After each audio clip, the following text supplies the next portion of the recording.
Welcome to the Parenting Power Podcast, supporting parents with the real-life tools they need to raise the confident, interdependent people the world needs. Gail Bell and Julie Friedman-Smith interview experts who share their knowledge to assist parents in creating a home environment where kids can thrive. Hi, everyone. Welcome to the Real Life Parenting Podcast. This is Julie Friedman-Smith. And I'm Gail Bell.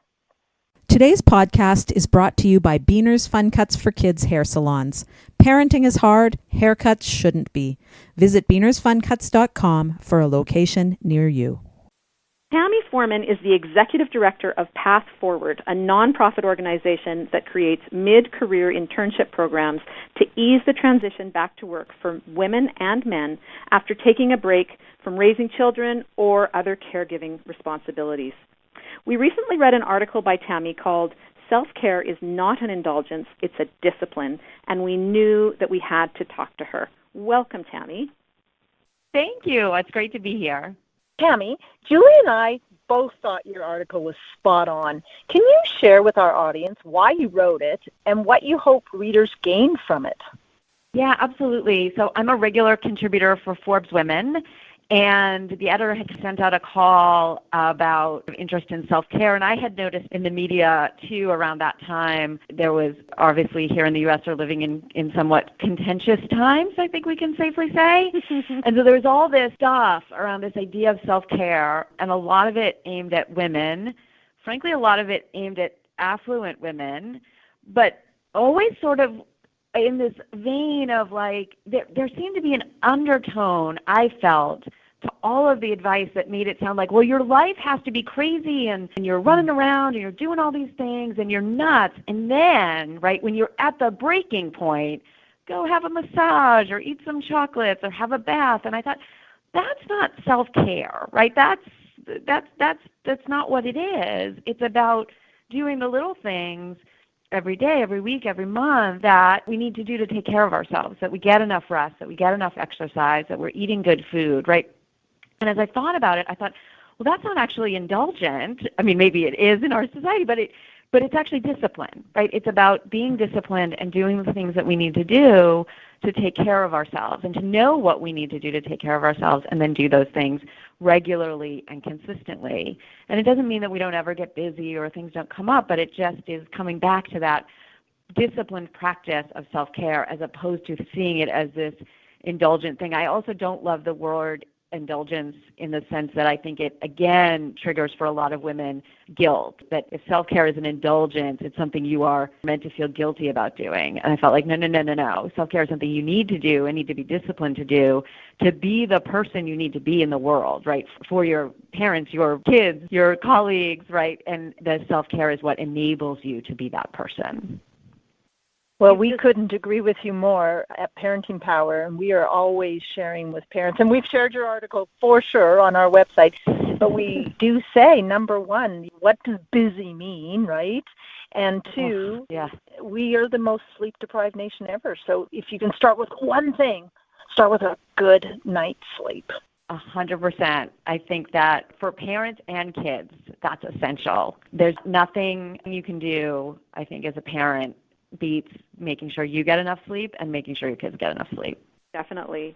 Tami, how did you get into this place of helping people get back into the workforce? So I had been working for a private software company called ReturnPath. It's a business services company based here in the U.S., and I'd been going along in my career. I'd started there as a non-mother and then had my daughter and my son, was working in corporate marketing and doing that kind of thing. But along the way, ReturnPath started a returnship program for itself, was interested in bringing women back into the workforce, interested in diversifying, particularly their technology departments, knowing that there were amazing women and probably some men, but knowing a lot of amazing women had left the workforce for caregiving and had trouble getting back in. And so they created this program, and I was immediately excited to be part of a company that was doing something that seemed so wonderful and innovative. And of course, the publicist in me was like, and I bet I can get us some good press for this, right? So, so I was pretty canny about that and thought, we can pitch this out to media, and we did get a little bit of media on it. And it sort of mushroomed kind of organically. Some other companies started reaching out to the HR executives at Return Path and saying, hey, could you basically teach our team how to do this? Maybe could we do something as a group? Like could we do some joint recruiting events and things like that? And it sort of mushroomed to the point that the CEO of Return Path got a phone call from an executive at PayPal saying, hey, we read about this thing that you're doing with these other companies and we'd like to be a part of it. And so his feeling was, hey, there's something here that could be bigger in the world, but it needs to not live inside a private software company that has a whole other business, right? We can't kind of run other companies' HR programs. So I'm going to start a nonprofit. And when he told me he wanted to do that, I was immediately drawn to the idea that it was a good idea, that it was something that should exist in the world, and that I could help him make it exist in the world. And for me, the passion is around women and leadership and women's economic security and intellectual security, right? Like I want to make sure that women are able to participate at all levels of our society in whatever way, and that they don't get sidelined if they take some time off. So I just felt like it was such an important cause and an important way to make a difference in women's participation. Sounds very, very meaningful, and really now you have the ability to spread that. I'm presuming across the United States is your focus. Is that primarily where you do this, or have you gone more global than that even? We are focused on the U.S. right now. We are a U.S.-based nonprofit. We've mostly worked with companies in New York City, San Francisco and Silicon Valley, Los Angeles, and Denver. We are looking to expand into other parts of the U.S.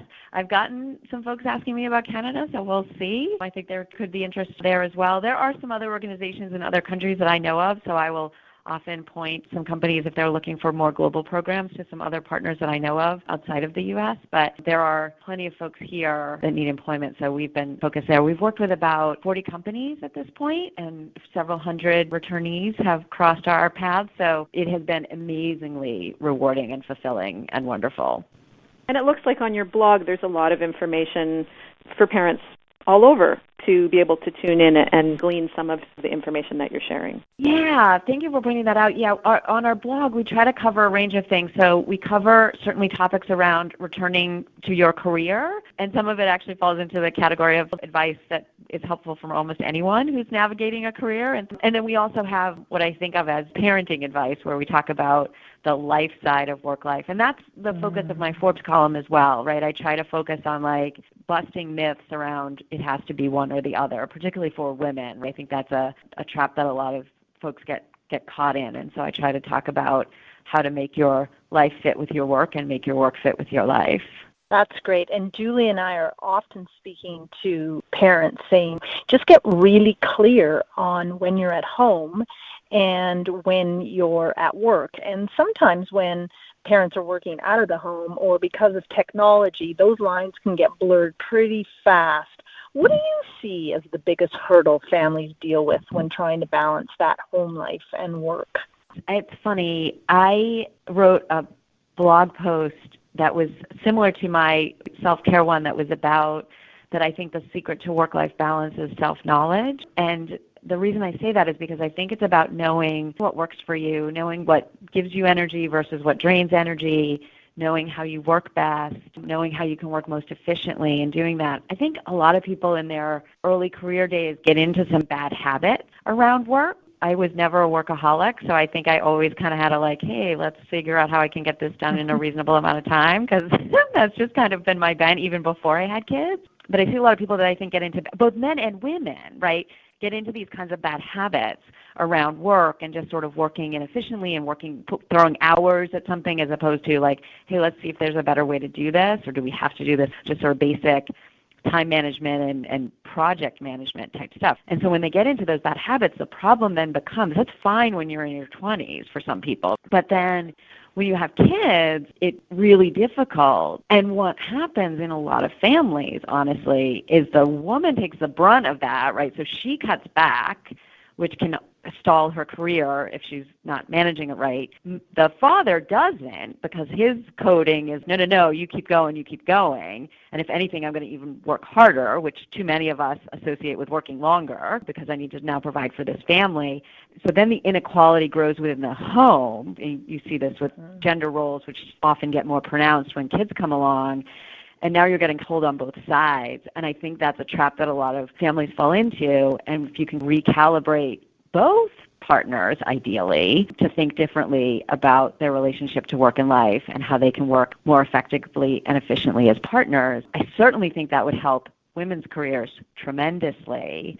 I think it would help men have better lives. Because I don't think they get the best deal on the other side of this either. And I think for a lot of families, it would create a lot more financial security in the end. You're not putting all your eggs in one basket, and you're allowing each person to fulfill themselves professionally while also getting work done. On the other side, by the way, I think there's also a lot of extremism around mothering and what we think of as important. I think we just put a lot of emphasis on mothers doing a lot of stuff, some of which may not be needed for sure and may not be fulfilling for a lot of people.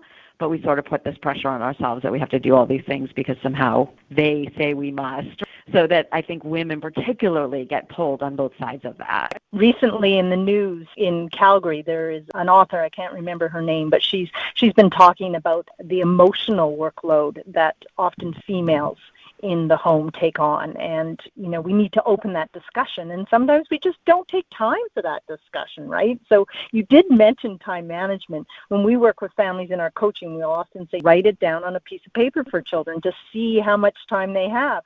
Maybe all of us need to get back to that old paper agenda. So we see, we're more aware of how are we using our time.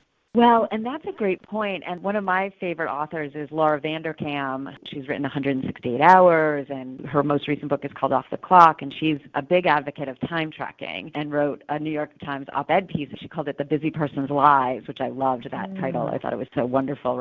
And she talks about time tracking. And so the other thing I would say, kind of going back to what I was just saying about the bad habits, there are also stories we tell ourselves about how we spend our time, how busy we are, what we're doing, what we need to do to be successful as workers, as mothers, as fathers, all that stuff that may not be true and that lead us to have a sense of stress and lead us to feel like, oh no, we must do whatever extreme thing to bring things back into quote-unquote balance. I think anybody who thinks, oh, I'm so overwhelmed, start writing it down and see what you're actually doing and how much of it is necessary on both sides, by the way, home front and work front. I think that's an important lesson for all of us. Yes, a lot of clarity there, and I love the way you brought up the topic of self-knowledge before, and really that it is going to be different for every family and possibly even for the different members of the family. At Parenting Power, we talk about there's more than one right way to parent, and we support parents in finding the way that works for their family. And you've really highlighted the fact that it's about knowing what you think is important as opposed to what the world and the media is telling us is so important. Tami, our podcast is called the Real Life Parenting Podcast, and we often ask our guests to share one real life parenting tool that works for their families. Is there something that you can share with us? Yeah, sure. I think I said this already, but I'm going to emphasize it. I think making sure everybody gets enough sleep has been critical in our family, and good meals and regular, consistent mealtimes and bedtimes has been really important. And I think my kids very rarely get sick, and I think that's why, if I think about all the things we're doing, I think that, we do the regular medical things that one must do, but I think if I had to pinpoint it, making sure they get enough sleep and making sure they are eating reasonably good food. It's not all that, but it's reasonably wholesome food, I think makes a huge difference. I think that gives them a lot more energy, both intellectual energy for getting through their school days and physical energy, and I think it makes a big difference and certainly makes everyone a lot more pleasant. We can certainly tell when anyone's had a bad night's sleep in terms of how everybody starts behaving. Towards the ones they love the most. Yeah, and holidays and stuff like that, we go a little off kilter, and that's fun, but we kind of get right back into it and get back into our routines. Routines are important to us, so we found that to be super helpful. Oh, Tami, speaking with you today has been just awesome, and we really appreciate you sharing all you have, and we encourage you to keep writing those awesome articles that we can share with our membership and audience. So thank you again. If listeners want to find out more information about you, where's the best place for them to follow you? Pathforward.org is our website, and if people are interested, they can sign up for our email newsletter. We have a blog that we update somewhat regularly. Probably the other best place would be on Twitter. We're at Path Forward. It's Path FWD, and tweet stuff pretty regularly. So those would be the places I would direct people to check us out, learn more about what we do, and follow our content. Thank you so much, Tami. Lots of great meaty information in here, and we look forward to seeing what you share in the future and learning from you some more. Great. Thank you so much for having me. I really enjoyed the conversation. To learn more about Parenting Power, check out our website, parentingpower.ca, visit our Facebook page, or follow us on Instagram and Twitter at Parenting Power.